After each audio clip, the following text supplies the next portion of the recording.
d'un nerf d'acier, ce cheval. Hop.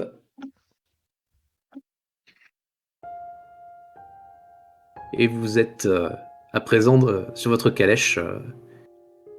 Vous savez que Woodhurst, vous pouvez l'atteindre, on va dire, en moins d'une demi-journée. Si vous arrivez, dès que vous arriverez à Woodhurst, ce sera probablement le soir. Qui prend les commandes de la calèche? Anton, vous sentez-vous d'attaque pour poursuivre le voyage ou souhaitez-vous que je vous relaie? Non, ça va aller. Je sens bien. Fort bien. Je connais le cheval par cœur.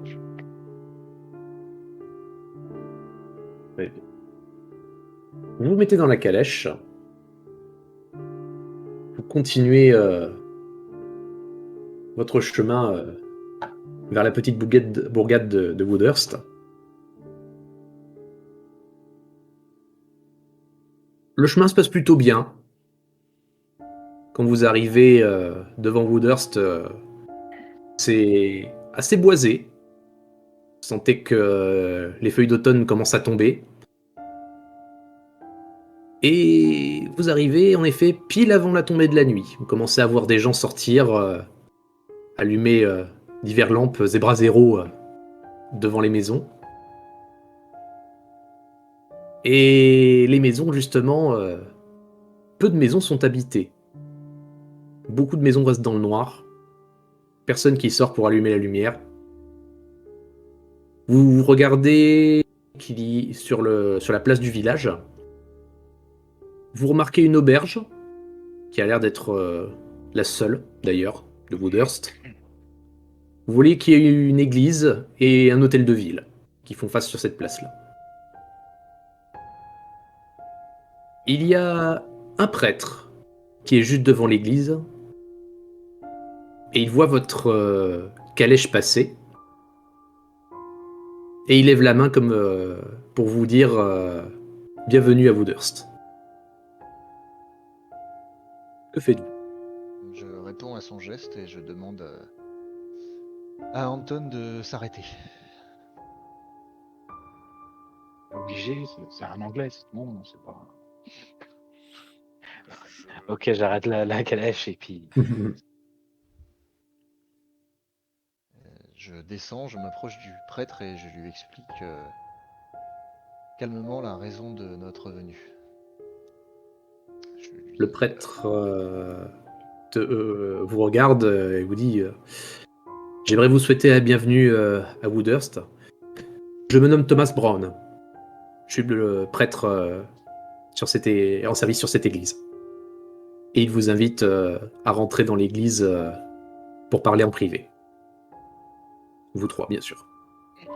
Avant toute chose, il y a un endroit où je pourrais laisser Pesca et puis la charrette. Enfin, le père Brown s'approche et te montre l'auberge qui se trouve juste à côté. Cette auberge qui se nomme Le Bon Vivant. Te dit qu'il y a un petit emplacement pour pouvoir se garer et donner du fourrage au cheval. D'accord, je vous laisse quelques minutes, je vais aller voir avec l'aubergiste pour laisser C'est le cheval. Le cheval.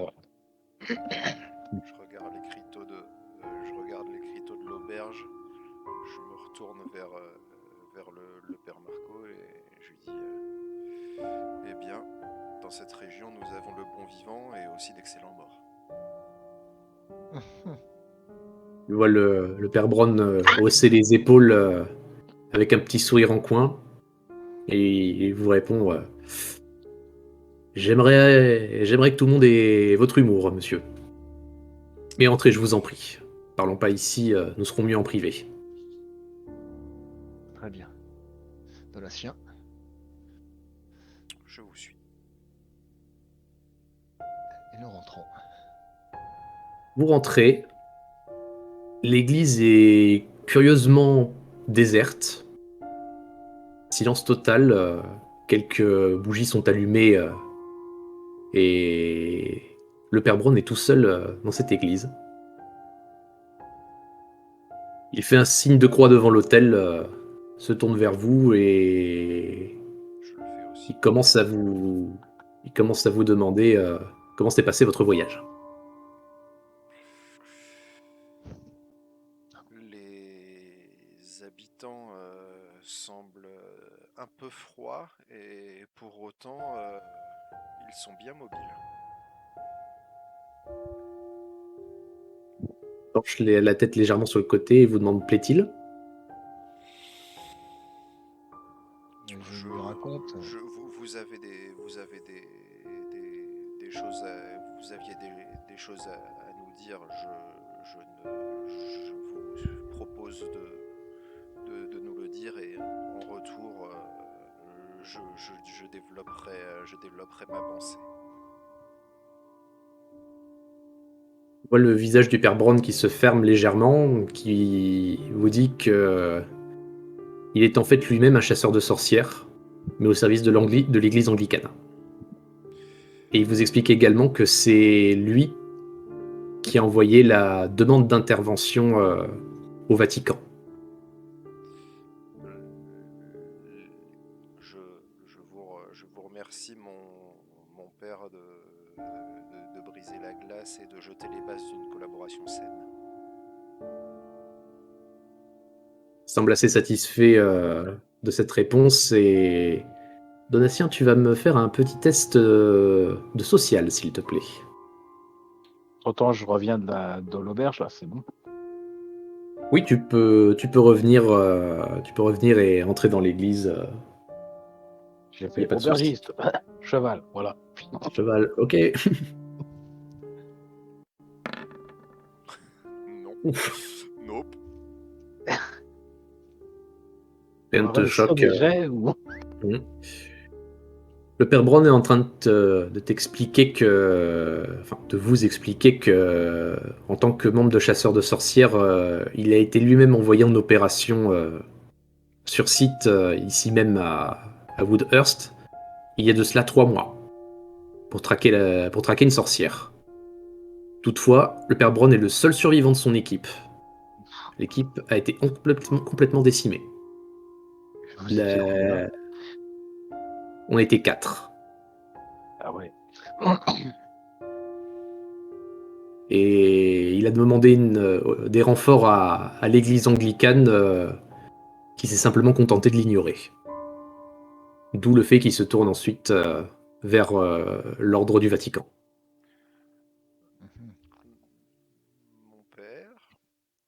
Ok. Excusez-moi de ne pas tout entendre, mais vous êtes vous êtes délégué à cette paroisse et chasseur de sorcières, ou vous êtes un chasseur de sorcières qui a été envoyé sur cette paroisse? Il a été envoyé sur cette paroisse et il te communique l'identité présumée de la sorcière, qui serait Anna Bront, qui était une nonne qui officiait à l'époque dans cette paroisse. Et... Donc je suppose que vous avez été affecté la suite à la...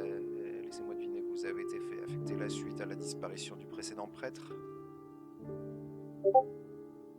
C'est exact.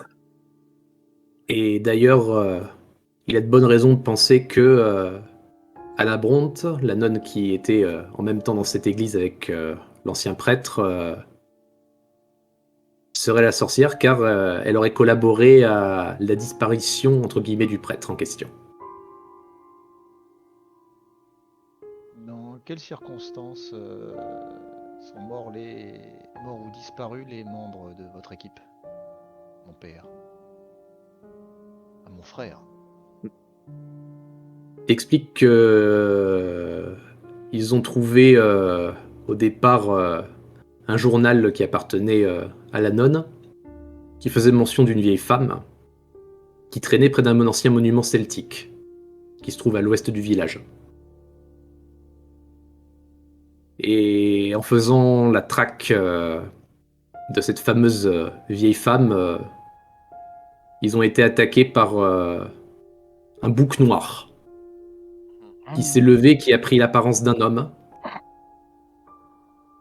en gardant les cornes de bouc, et une vieille femme ensuite leur est tombée dessus en arrivant par derrière. Une femme avec une force surhumaine. Hein. Et il pensait que cette femme était probablement Anna Brandt. Donc je reformule, nous aurions le bouc métamorphe, la vieille femme et Anna Brandt comme mise en cause. Potentiellement, oui.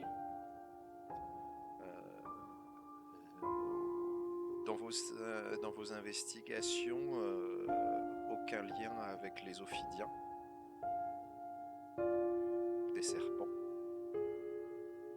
Rien qui ne vienne à l'esprit du prêtre, si ce n'est qu'il y a un symbole de serpent sur le monument celtique sur lequel ils sont venus enquêter. Intéressant.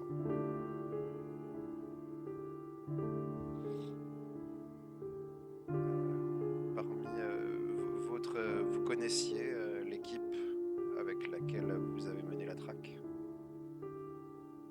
Il répond oui, on a tous étudié au même centre d'entraînement. Qu'en est-il de la population locale, de leur coopération, de leur attachement global au Rispaïen? Il y a des vieilles légendes concernant une guérisseuse celtique notamment. Mais à part ça, c'est quelque chose qui a depuis longtemps été considéré comme des petites légendes sans grande importance, et les gens n'y croient pas trop. Et de l'équipe paroissiale d'origine, il ne reste plus personne.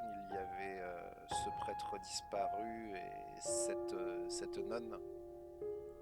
Il n'y a que ces deux-là de l'équipe paroissiale, plus bien sûr l'équipe de chasseurs de sorcières qui est venue régler l'affaire de la traque de la sorcière. D'accord. Donc c'est ça, tous les meurtres dont vous avez parlé.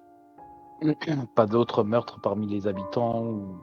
Ici, parmi les civils, il y a quelques civils qui ont été tués et portés disparus, d'où notre intervention initiale concernant une chasse aux sorcières. Le lieu de votre intervention? Intervention, village de Woodhurst, ici même, et ensuite le monument celtique qui nous a été rapporté par le journal de l'ancienne nonne. C'est donc aux abords de ce monument que les choses ont mal tourné. Il semblerait. Il semblerait, c'est-à-dire que vous n'étiez pas présent lors de la traque? Test de social, s'il te plaît.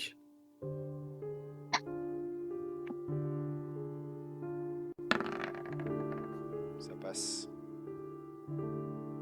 Ta question visiblement le met mal à l'aise. Il est pas serein, tu vois le visage qui se ferme, tu sens qu'il est pas clair. Tu sens vraiment qu'il est pas clair. Je ne connais pas les méthodes anglicanes, mais dans notre façon de travailler, tout le monde n'est pas en première ligne et chaque maillon de la chaîne a son importance, mon père. Vous pouvez parler librement. Je vois qu'il a un petit rictus de côté, il est gêné. Mais il ne dit rien. Je lui rappelle qu'en tant homme d'ordre, il a prêté serment et s'il a quelque chose à nous cacher, ça pourrait compromettre sa mission et la nôtre, en plus de sa foi. Il vous fait signe d'attendre un instant. Il prend un livre sur une petite étagère et il vous le tend. Je le saisis. Et Tu le Les maudits. saisis. Tu regardes la couverture. C'est un journal. C'est le journal de Anna Bronte. Anne-Franck. Le prêtre vous dit, je pense que à partir de maintenant, seul ce journal pourra vous montrer ce qui vous intéresse. Très bien. Je le saisis et j'ouvre la première page. Tu ouvres la première page, tu vois que le journal, il a été écrit il y a déjà 3 ans. La première page a été écrite il y a 3 ans. Et la toute dernière, elle a été écrite il y a 5 mois. Et il n'y a qu'une seule phrase écrite en boucle. C'est qui suis-je ?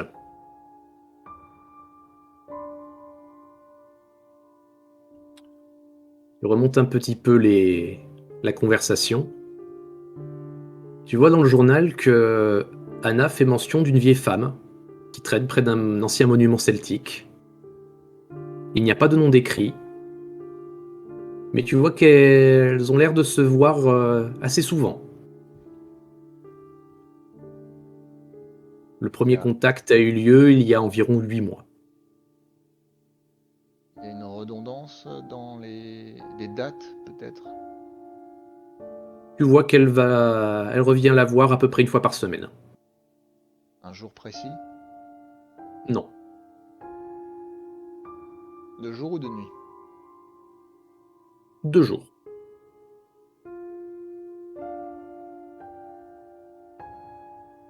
Je ferme le livre et je le garde avec moi. Et je propose aux autres d'aller à l'auberge et de passer la nuit avant de reprendre l'enquête. A-t-on connaissance des informations en même temps que le père Marco? Oui, Mon père, Il a l'habitude de lire à voix haute. mon père, si vous me permettez de vous poser quelques questions afin d'optimiser notre action. Pouvez-vous me rappeler quand votre expédition a-t-elle été dépêchée ici? il y a 3 mois. Il y a 3 mois. Ok. Avez-vous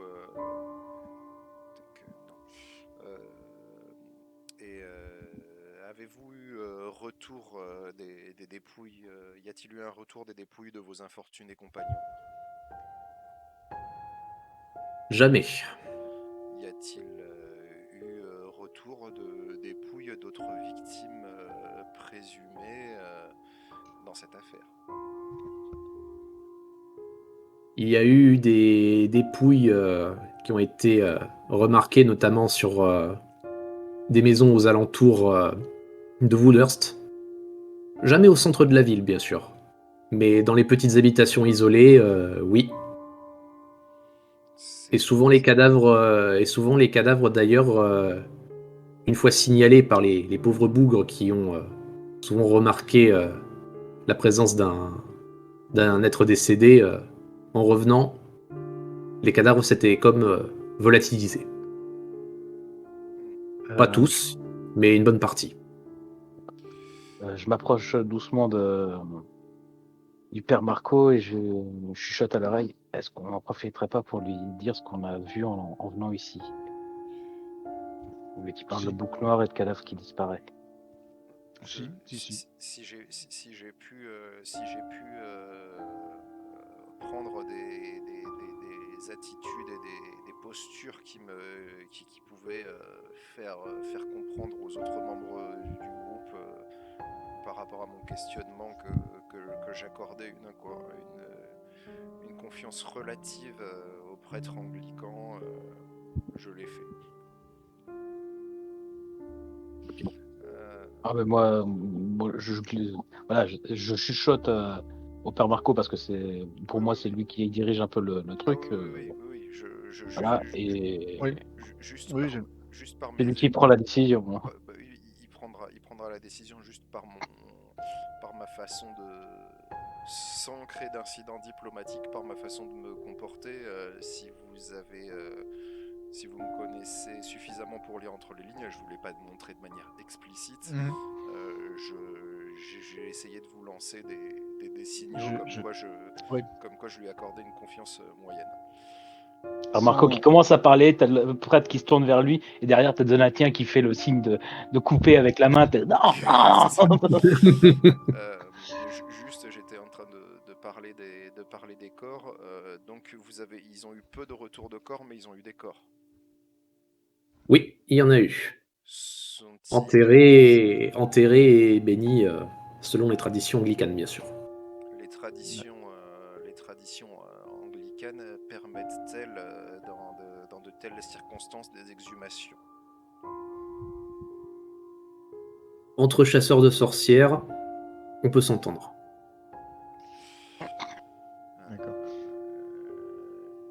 Et Mais je- une autre question de confort, vous nous avez requis. Avez-vous pu organiser quelque chose concernant le gîte et le couvert? J'ai déjà vu avec l'auberge qui se trouve juste à côté de l'église, au Bon Vivant. Vous ferez la connaissance des propriétaires, Billy et Lisa. Vous verrez, ils sont adorables. Ils vous ont Ouais, j'ai réservé déjà une vu, chambre. c'est sympa. Ils comprennent vite. Je vous remercie infiniment de cette délicate intention. C'est moi qui vous remercie. Avant de partir, j'aimerais juste lui demander s'il connaît, en restant le plus évasif possible, la maison qu'on vient justement de visiter avant d'arriver au village. Il est en train de réfléchir. Il fait... Une maison Oui, de pêcheurs. c'est... Oh. Ah, me dites pas que c'est Thomasson. Qui est Thomasson? C'est un... c'est un pêcheur qui est présent. Oh, si vous venez du sud, effectivement, vous avez dû voir sa maison. Me dites pas qu'il lui est arrivé quelque chose. Nous avons malheureusement rencontré ce pauvre bougre. Et nous avons pu que constater qu'il était mort et qu'il a également disparu.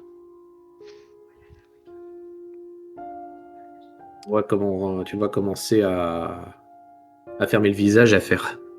Oh, c'est pas vrai encore. Hein. Oui, encore.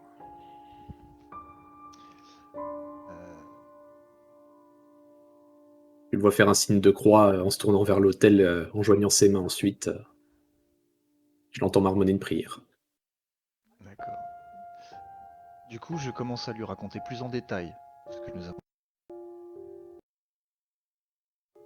Les scarifications, le bouc et la disparition soudaine du corps de Thomasson. Et j'observe ses réactions. Chaque fois que tu lui Test de annonces un truc, social, s'il te plaît. à chaque fois que tu lui annonces un truc, il prie de plus en plus fort. Non, j'entends pas. Là, là, là. Nice. Oh putain, pas ma soirée. Il laisse... Il reste professionnel, il laisse rien paraître, mais tu le vois hocher la tête à chacune des informations que tu lui communiques. Il prend note, mais il ne te répond pas. Il hoche la tête, mais tu le vois qu'il réfléchit. Il réfléchit. Rappelez-vous votre serment, mon père. Est-ce que vous nous cachez quelque chose à propos de ce Il- Thomasson? Est-il impliqué ou a-t-il vu, rencontré à plusieurs ou même une seule reprise Anna Bronte? Il dit c'est fort possible. Thomasson était un pratiquant régulier. Il venait ici toutes les semaines. Il a forcément été en contact avec Anna pendant sa présence. Est-ce que je me rappelle de la mélodie du puits ou est-ce que mon absence a fait que je l'ai complètement zappé? Tu t'en rappelles? Je commence à faire du et à plus ou moins Redonner. la fredonner en observant, enfin en prenant un air complètement, je suis distrait, je regarde partout, mais en regardant du coin de l'œil comment, si ça le fait réagir, si ça le fait tiquer, si ça le fait se raidir, si ça lui évoque quelque chose. Tout le monde me fait un test de social, s'il vous plaît. Tout le monde. Ouais, tout le monde.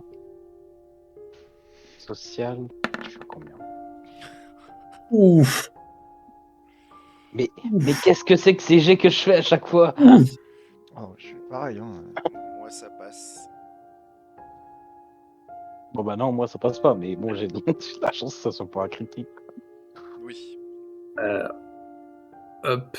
Donatien, je vais te demander de me rejoindre dans le channel JDR2, s'il te plaît.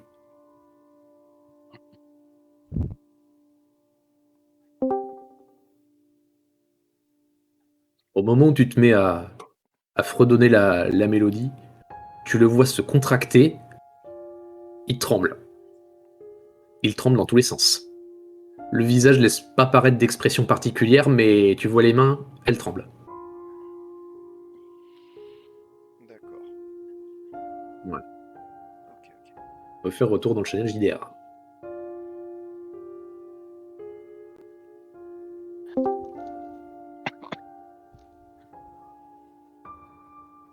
Ah. Ah, revient-du ou pas? Si. Allô, allô? Oui, je suis là. Ah, d'accord. On est retour. Ils sont. Le père qui se tourne légèrement, qui ne dit plus un mot. Tout va, je me retourne en mode. Tout va bien, mon père? Oui, tout va bien. Tout va bien. La nuit commence à arriver, je pense qu'il serait temps que vous rejoigniez l'auberge. Et moi aussi, je dois me reposer. Les lieux ne sont pas sûrs. Effectivement, vous couchez à l'auberge également. Peut-être pourrions-nous dîner ensemble afin de passer un moment moins formel, plus convivial. Ah, pas une petite maison attenante à l'église généralement qui est dédiée pour le prêtre, non? Le prêtre dit d'habitude, je dors dans le presbytère, mais ceci dit, pourquoi pas? Pourquoi pas? Je veux bien dîner avec vous. Fort bien. D'accord. Il le voit commencer à prendre les devants, se diriger vers les portes de l'église et vous demander à présent si vous voulez bien me suivre. Oui.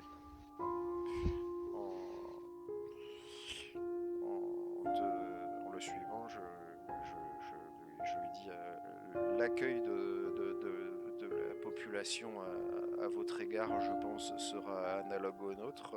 Comment perçoit-elle notre présence? Et sur la route, il te répond: honnêtement, vu le peu de résultats de notre dernière expédition, la population a l'air plus de penser que, pour rester poli, nous ne sommes qu'une bande de bons à rien. Ils ne seront pas hostiles ni agressifs, mais ils vous ignoreront presque en entendant les histoires que vous leur conterez. Cela me convient. Vous arrivez devant l'auberge du bon vivant.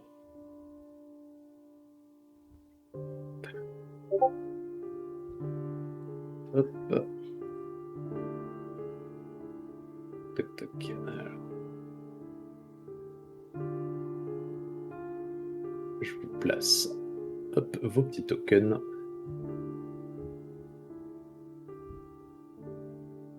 Moi, je suis. Ok, voilà. Ouais, moi, je suis Je à suis côté. Je suis téléporté. son pote. Ah non, je suis un peu devant. Non, vous pouvez vous placer autour du père Brown comme vous le souhaitez. C'est mon bro, le père Brown. On va être très proches. C'est ça. Je serai toujours derrière lui. Vous arrivez devant les portes de l'auberge.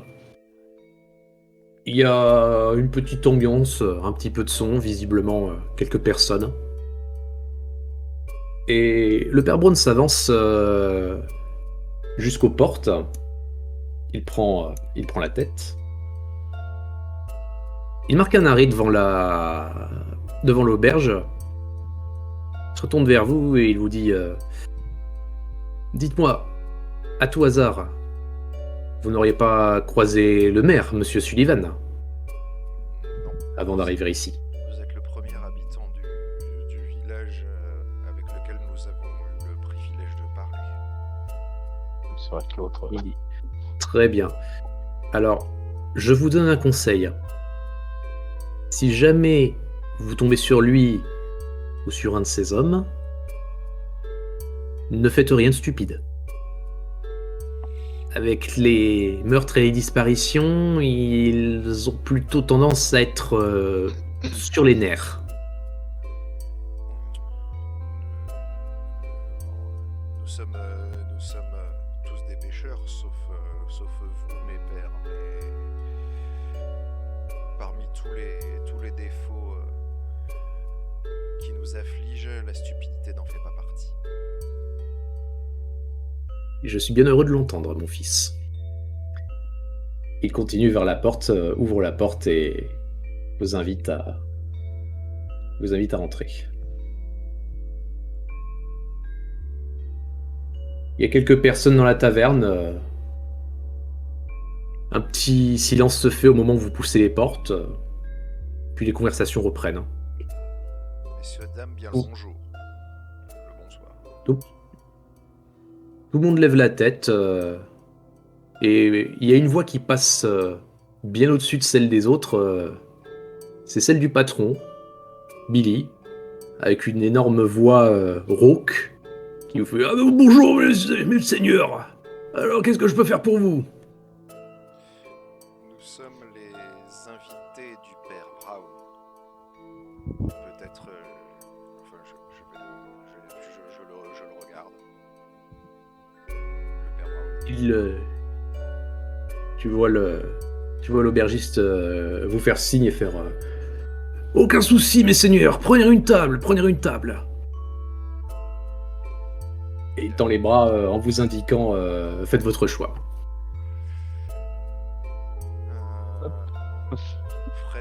Près de la porte, près d'escalier ou près d'une fenêtre? Pas celle du milieu, je dirais. Bon, près de l'escalier. Ouais. Moi, je suis en train de me placer déjà. Ouais.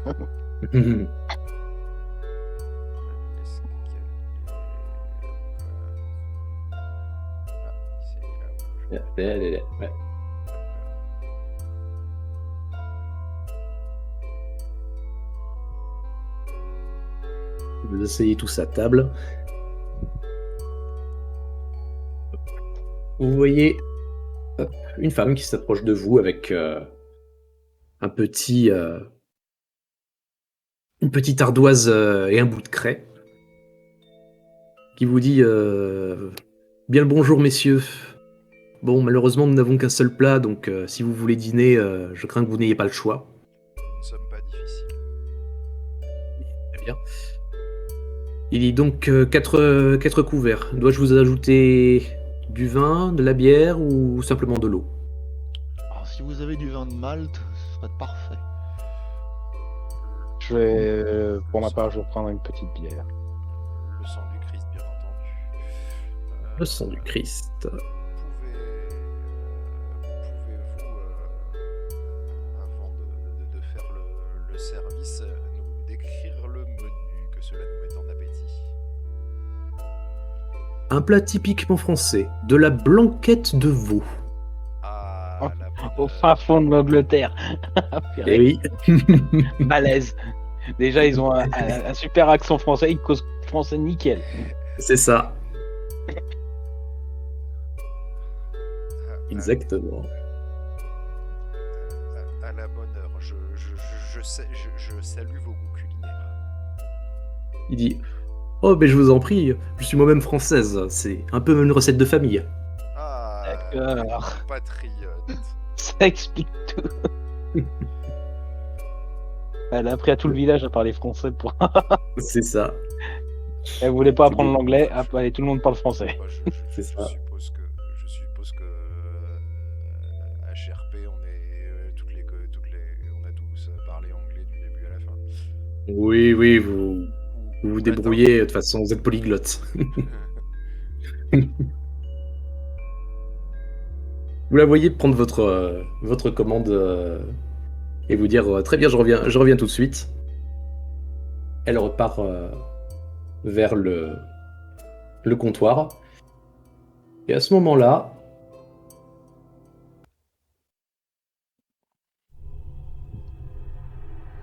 il y a quelqu'un qui arrive aux portes de l'auberge.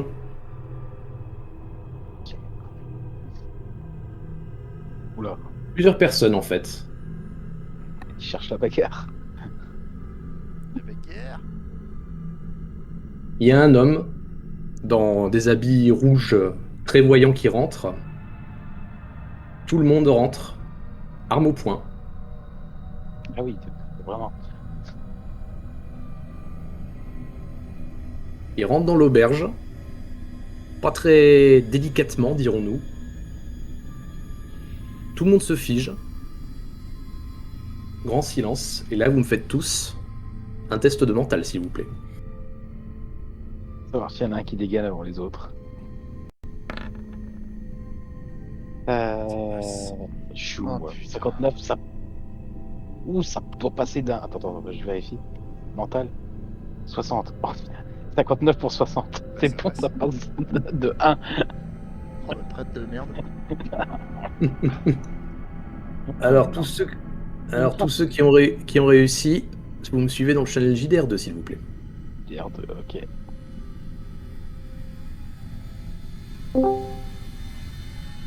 N'importe quoi.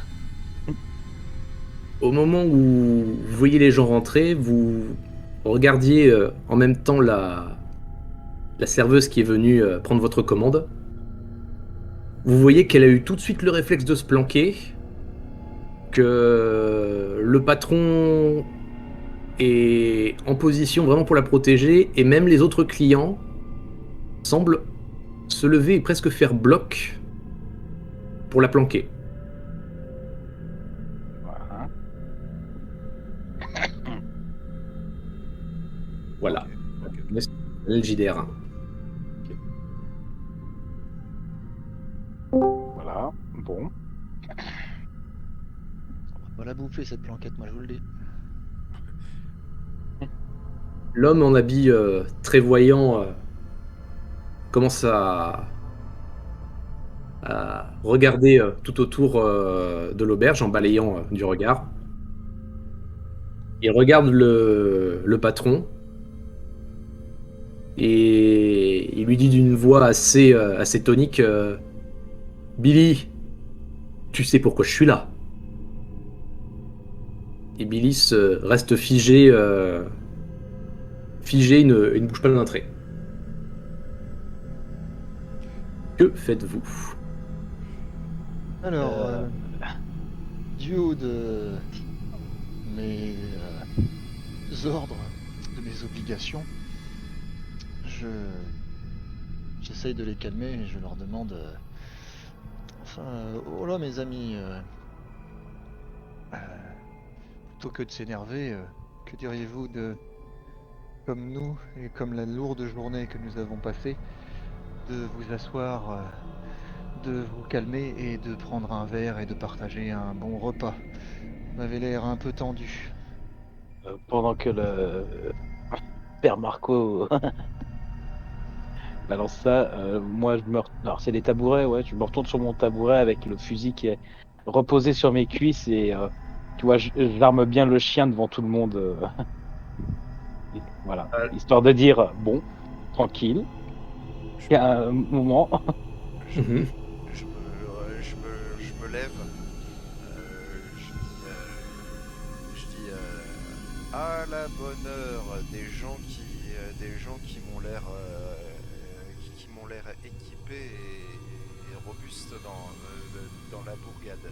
Nous pourrions solliciter et avoir grand besoin de personnes vaillantes telles que vous. Puis-je savoir à qui avons-nous l'honneur? Vous faites tous un test de social, s'il vous plaît. Alors que c'est le maire. C'est le maire et ses potes. Soit, faites pas de conneries. Enfin, C'est ça. Ouh, 15, c'est le moment là, c'est le moment. vraiment envie de la bouffer Tout le cette monde roquette. réussit. J'ai le bonus Attends, hop, d'intimidation avec le fusil. toc. Attends, bouge pas. Merde, je l'ai pas fait en secret. Bon, tant pis. Ouf. Mais c'est quoi ces jets? Toute votre tablée,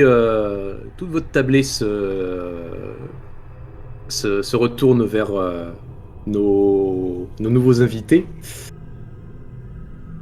Anton, tu prends ton fusil dans le silence qui a suivi le petit moment de conversation. Bref, le son du clic du chien armé a visiblement refroidi tout le monde. Ensuite, les appels au calme de Marco et l'invitation cordiale de Donatien à coopérer fait que l'ambiance est certes tendue, mais au moins plus personne ne bouge. Tout le petit groupe qui vient d'entrer se regarde en mode pas tranquille. Et derrière, le père Brown se lève, montre tout doucement une canne qu'il a sortie de dessous ses habits. Vous ne l'aviez même pas remarqué. Et vous voyez que c'est une canne massue. Et vous entendez un petit clic distinctif au niveau du pommeau. Vous voyez un petit ressort qui vient soulever le pommeau relié à la canne. Vous voyez le père Brown qui est prêt à taper. Ah oui, d'accord. En regardant le groupe qui vient d'entrer. Bon, calmement, je saisis mon bâton également. Et puis là, tu montres à l'autre, regarde, pareil. Veuillez excuser mon ami. Votre entrée en grande pompe était fort impressionnante. Je réitère mon invitation à savoir à qui ai-je l'honneur. Vous ne devez pas être sans savoir que ces lieux connaissent une période troublée et que tous les hommes forts et vaillants tels que vous semblez l'être pourraient contribuer à ramener la paix en ces terres. Tu vois l'homme en habit voyant se tourner vers toi et faire: Eh bien, monsieur, si vous me demandez mon nom, sachez que je suis le maire de cette ville, Kenneth Sullivan. Hop. Vous le met dans le l'aide-mémoire de JDR. Comme ça. Honoré de vous rencontrer, monsieur le maire. Il dit pareillement. Puis il jette un coup d'œil, à ces hommes. Il fait: vous bougez pas. Et tu vois le maire s'avancer vers vous, toujours l'épée au poing, ceci dit. Monsieur le maire, J'en profite pour me racler la gorge, histoire de lui rappeler. Monsieur le maire, j'apprécie cette conversation. Elle me semblerait beaucoup plus cordiale si votre arme restait au fourreau. Mais après vous, c'est vous le maire. Faites à votre aise. Vous êtes chez vous. Vous êtes ici chez vous. Tu vois Kenneth commencer à regarder le père Brown, qui se met à dire: Père Brown, vous m'expliquer la présence de ces individus qui ne sont pas du village ici? Et le père Brown regarde et leur répond que c'est pas ses affaires. Lui qui nous avait dit de ne pas faire de vagues, va chercher la merde. Alors, en tant qu'homme d'église, je me permets calmement de me lever et de me présenter sobrement. Père Test de, Marco, test de social, s'il te plaît, ouais. Putain. Oh, Sylvain. Sylvain. Tu te lèves juste, tu commences ta phrase par je me présente. Il lève le bras vers toi et il dit toi tu la fermes. Ou alors je pensais qu'en se levant, il s'est tapé le genou dans le bord de la table. Ah Ouais, dois-je Et comprendre toi, que tu la les fermes. ordres... Ok. Et tu vois. Dois-je comprendre Et que tu- les ordres vous importent peu? Un homme de Les siens, poigne. oui. Je reconnais là un homme de poigne. Sans nul doute ce dont ce village a besoin. Il te regarde et dit bon en attendant rendez-vous utile. Où est Lisa, la femme du patron, celle qui vient d'habitude prendre les commandes ici. Écoutez, nous venons de nous installer à table. Nous n'avons pas encore le privilège de connaître Lisa.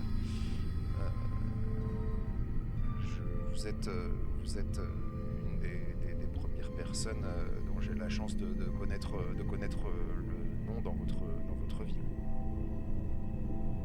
Traître, ouais. Père Brown.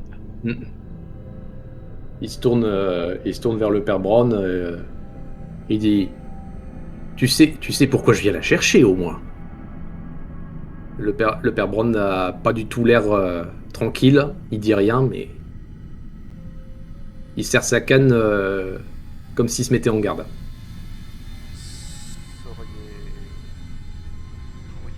Pourriez-vous, si vous le souhaitez, nous confier qui est exactement cette Lisa et en quoi vous êtes en affaire avec cette personne, ou sommes-nous trop indiscrets? Le maire vous regarde et vous dit si je vous dis que Lisa a servi de sage-femme pour la sorcière, Pour la ça vous intéresse? Sans nul doute que ça nous intéresse, mais vous êtes la sage-femme pour la sorcière. Donc vous êtes en train de nous dire que la sorcière a eu une descendance? En tout cas, c'est ce qu'on m'a rapporté. Et de quelle Donc du coup, je réitère ma question. Où est Lisa? Alors, excusez notre ignorance. Nous sommes tout fraîchement arrivés. Une fois encore, je ne connais pas encore Lisa. Ceci dit, les informations que vous avez concernant cette sorcière nous intéressent au plus haut point. Nous sommes nous-mêmes, la raison de notre présence sont aussi d'apporter la paix. Nous servons des objectifs communs. Tu vois le maire qui se met à rigoler, qui tend le bras vers le père Brown, il me fait « Oui, un peu comme ce guignol, vous voulez dire ?» Il dit « Bon allez, laissez-moi faire, c'est à moi de gérer la justice dans ma ville. » Il fait un signe à ses hommes, et ses hommes s'avancent vers le comptoir. Alors, moi, je suis prêt à tirer, mais que si on attaque mon groupe. Si personne n'attaque mon groupe, qu'il y a une baston qui éclate entre d'autres parties, voilà, je vais regarder ce qui se passe, mais en restant sur qui vivent, mais c'est tout.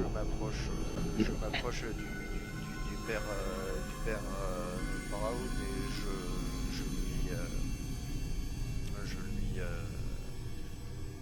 Je garde la mer en visu. En Ça gros, va être bien. j'essaie de savoir si j'essaie de lui envoyer des signaux pour voir si il serait plutôt favorable à l'intervention ou à rien faire de stupide. Je lui dis, je lui dis même, monsieur. Test de social.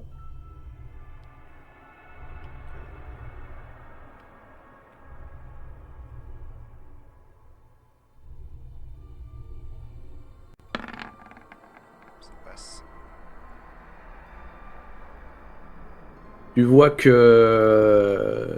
qu'il est sur la défensive, mais tu le vois qu'il est en train de prendre appui. Tu sais qu'il est prêt à bondir.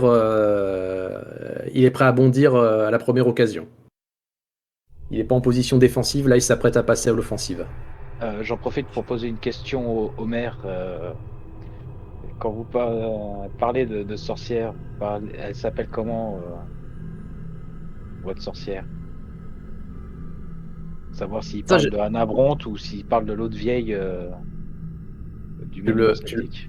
tu formules comment? Tu demandes si c'est la vieille ou tu demandes si c'est Anna?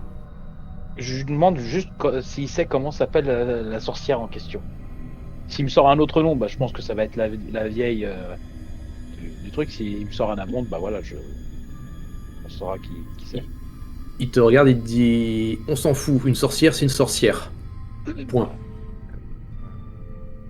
Monsieur le maire, Et vous compterez juste après, et vous comptez appliquer la justice comment chez vous? Pendu, haut et court. D'accord, il n'y aura pas de procès. pour quel motif, monsieur le maire? Oh bah, collaborer avec une sorcière, ça suffit. Tu... J'entends votre énergie à préserver la paix. Ceci dit, à partir du moment où il y a de la sorcellerie dans l'affaire, vous êtes sur une compétence cléricale. Il convient alors de nous impliquer dans l'affaire.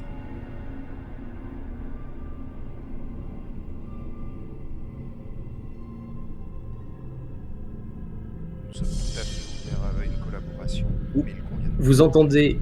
Vous entendez un cri au niveau du comptoir. Visiblement, Lisa vient de se faire débusquer. Et, Elle se met à courir vers le père Brown. Et vous entendez les trois hommes gueuler: elle est là!